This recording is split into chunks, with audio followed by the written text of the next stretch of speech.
Now that we've defined linear time invariant systems and explored their properties, including that they have an impulse response and that they obey convolution for calculating outputs, we're ready to look at some important properties of these systems. And these properties are causality and bounded input, bounded output, or BIBO stability. So first of all, a quick review. If we have an LTI, a linear time invariant system, that implies that an impulse response exists, and that implies that we can use convolution to calculate the output. And this group of facts also implies that the system obeys superposition. So these four things go together. Now we're ready to talk about the property of causality.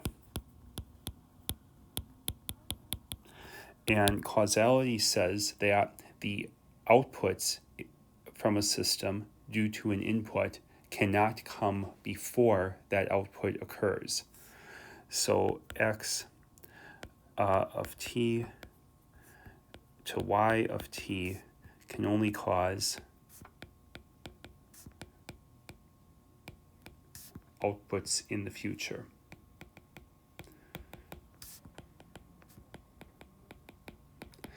In the impulse response, this means that h of t is 0 for t is less than 0. So remember, one way to think of the impulse response variable is it's the delay between the input and the output. So if I say h of 5 equals 2, h of 5 means this is what happens in the output 5 seconds after the input. But if we had h of negative 5 had a non-zero value, that would mean that the output was occurring 5 seconds before the input. Now, we can write that mathematically. It may even result from some other desirable system properties we want, but we cannot build that physically.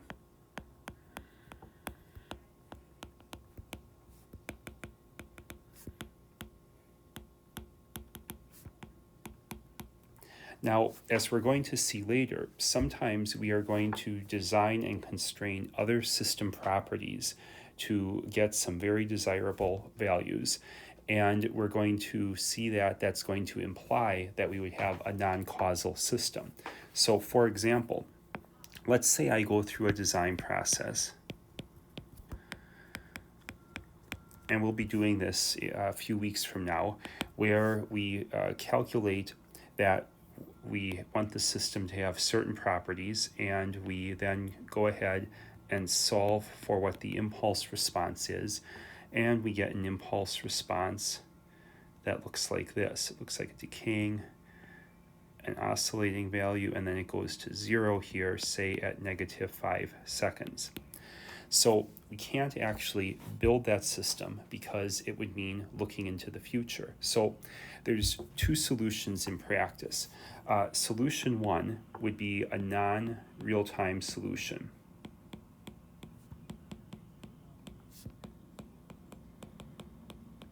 Let's say that you are producing a movie and you have the recording done and you have all the audio done, and you have some processing you want to do where it's non-causal and you want to look 5 seconds into the future because that gives you some other property that is going to make it sound better. Well, if you're doing something that's not real time, that you know what the audio is in the future, well, then you have it available and you can do this calculation. So this is really only a significant hindrance for real-time systems. So a real-time system would be you're on a cell phone or a Zoom call with someone, and you are in real time with them, and you are not able to look infinitely into the future. So in this situation, what we would do, let's say this is a impulse response that we're designing for processing cell phone audio for a live conversation. We have two choices basically. We can either redesign the system to not have these non-causal components, or we can accept a delay.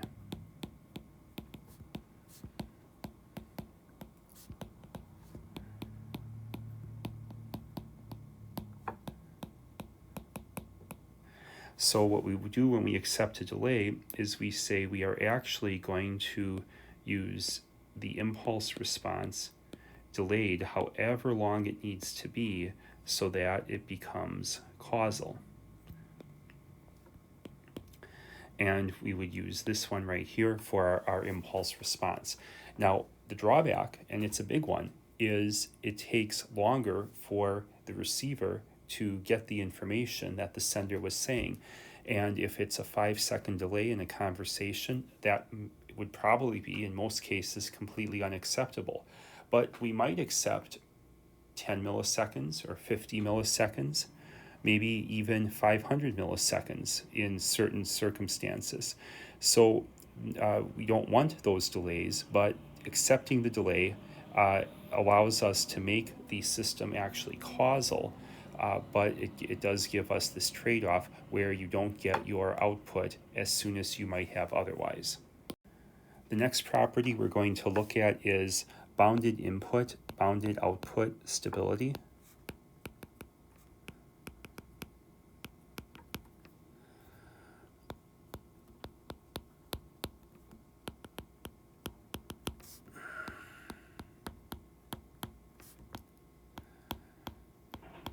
And what this does is it says if we have a linear time invariant system, what we want to have is if we give an input that does not diverge toward infinity, we want to be guaranteed that the output will. So can we make that determination looking just at the impulse response? And it turns out that yes, we can.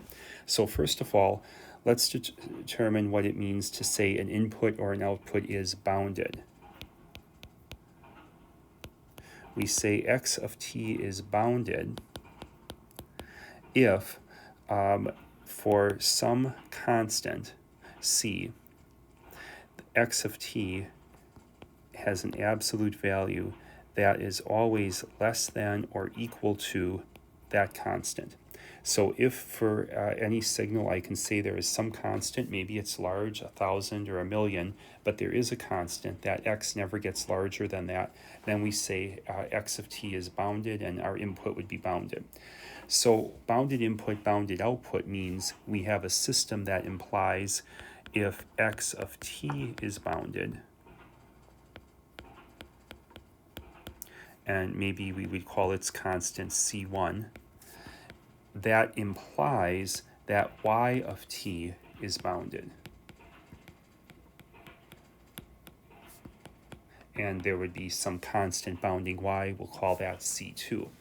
So if x of t, the input, is not bounded, if it can go toward infinity, there's no upper bound, well, then it doesn't seem reasonable that a practical and useful system would give a bounded output. But if we do keep it bounded, we want our output to also be bounded. We're going to do a brief proof of this, but let's just jump to the test you can do on the system to see if it is bounded. And the test is whether the impulse response h of t is absolutely integrable. So I take the absolute value, I integrate over all time, and if this is finite,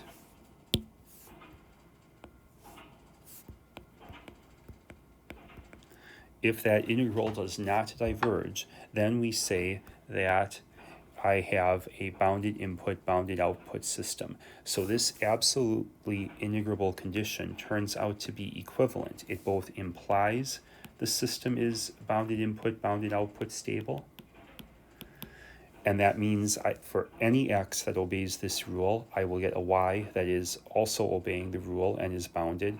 And the implication also works in the other direction.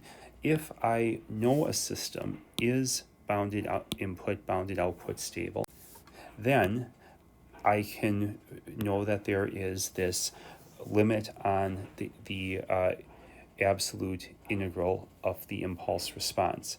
So let's do a few examples. So some bounded signals.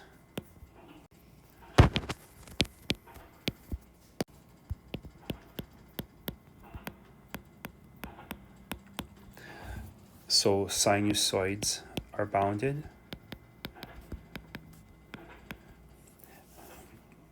An exponential decay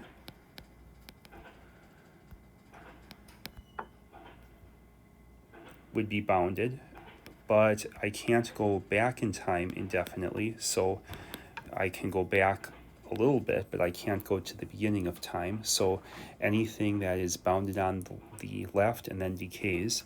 Likewise, if I have a signal that looks like it's rising exponentially, but I bound it so that it goes to the left side or the negative time values, but after some positive time goes off, then that would also be a bounded signal. So there's a finite maximum for each of these. An unbounded signal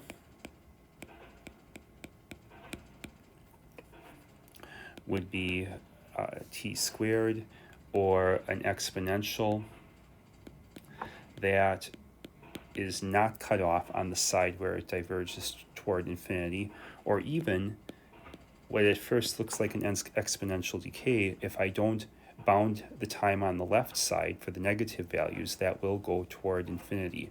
So those would be examples of unbounded signals, inputs and outputs. And now let's give some examples of stable.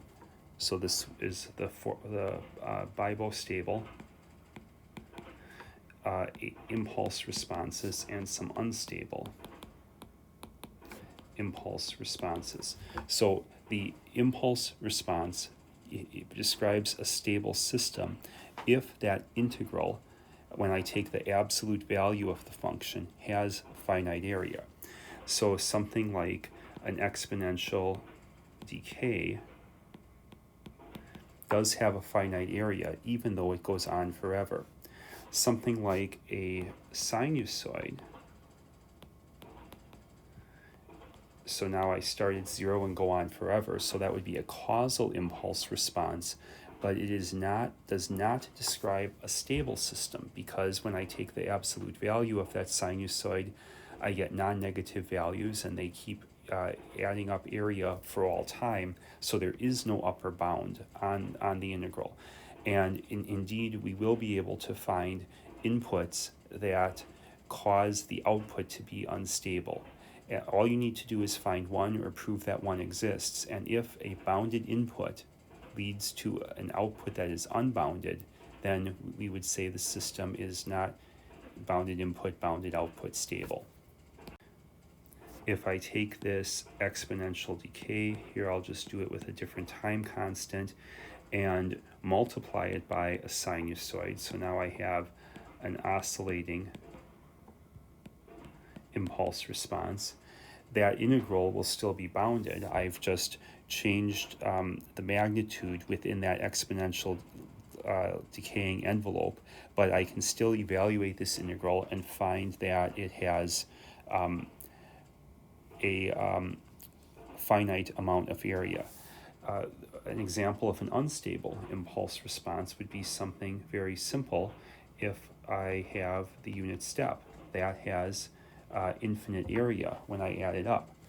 If I have the unit step, but then some finite amount of time later, maybe 10 minutes, maybe 10 hours later, I turn it off. So I have I have capital T is greater than 0 but finite, then this rectangular pulse would be a stable impulse response. Now let's prove or outline the proof of this. First of all, we have two facts. We have that we are saying are equivalent. The first fact that we have is the absolute value of the impulse response when integrated is finite. We'll call that fact A. And the other fact we have is the system is stable.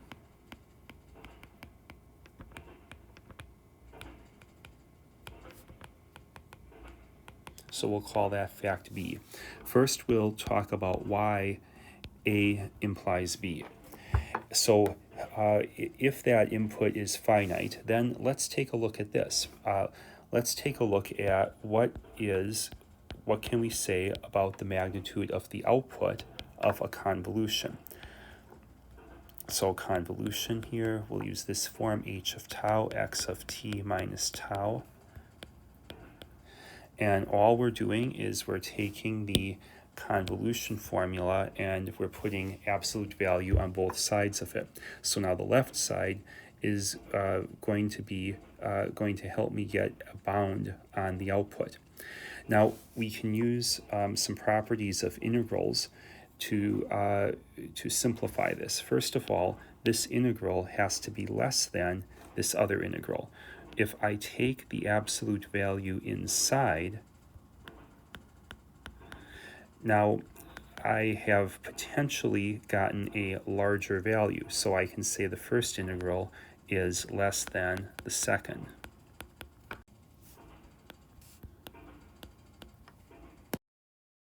So now I'm integrating something that is non-negative everywhere, and I'm adding up its area. And that cannot be greater, that must not be less than if I allow that product to vary and be both negative and positive. So this form allows me now to simplify it this way. I can say, here, let me give you another expression that is going to be finite, but now I'm going to be able to start simplifying it. So here we have that integral from negative infinity to infinity. And I have h of tau. And I'll take the absolute value of that. And let's let capital M be the bound on the input x, function x. And now I have d tau. So I'm saying that for my input x, it's bound, because we are assuming it's a bounded input signal is capital M. So the magnitude, positive or negative, of the signal x never goes larger than some finite number m. Now, since that's a finite number, I can just factor that out of the integral. And now we assumed, fact A, that the impulse response is absolutely integrable. So we'll just call that constant L. So M, we got that from the fact that X is a bounded input. L, that was our assumed statement in this case. And now we have shown that if we multiply those two items together, we have a bound such that the absolute value of the output y is going to be less than or equal to this finite product. So now we have proved that the left side implies the right side. That is, that if the impulse response yields a finite value when integrated over all time, that is, when you take the absolute value and integrate it, that implies the system has bounded input, bounded output stability. Now, to complete the proof, we're going to talk about what happens going the other way. So we would like to show that B implies A, but equivalently to that, we could also show that not A implies not B. These are logically the same. If B implies A is true, then we have to have that if not A is true, then not B is true. So that's how we prove this. And we prove this now by constructing a signal where the impulse response is not finite. And then we show that we are able to we're always able to find a input to the system when the impulse response is not absolutely integrable, we are able to find an input that causes the output to go to infinity. So here's how we approach this proof. We define a signal, and this is the signal that is going to blow up the system. And this only works if A is not true. So we're focusing on proving this statement right here.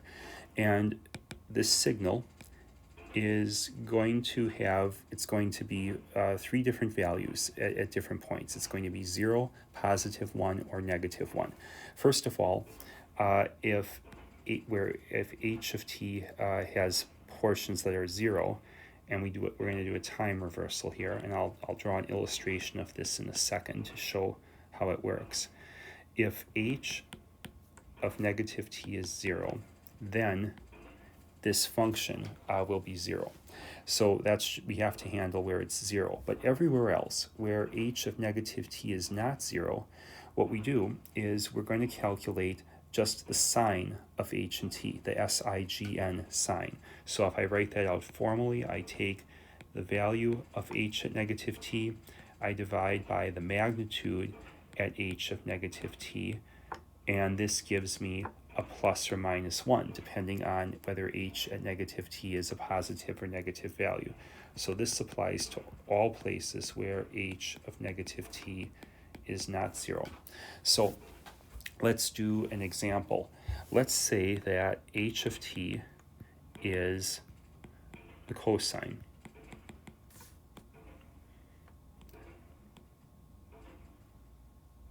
So h of t itself is finite, but when I do the integral, it's going to be not finite. It's not going to have infinite area, because I'll just keep adding up area. So multiplying by a cosine that lasts forever, under what circumstances would that be a bad thing? Because we have that this property A is violated, but let's see why that is. And this expression for x above gives us a rule to construct a signal that will show why this won't work. We take the sign, so it's +1 where cosine is positive. It's 0 where cosine is 0, and then it's -1 where the cosine is negative. So so there we go. And we time reverse it. So x of t is h of t time reversed, but here I chose an even function, so I'll get the same thing.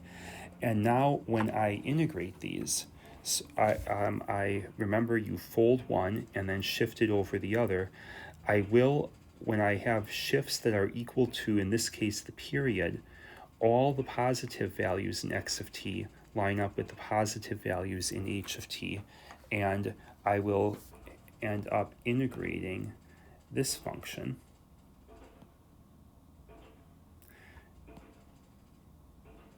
So all the negative items go away, and when I integrate that, I will get something that goes toward infinity.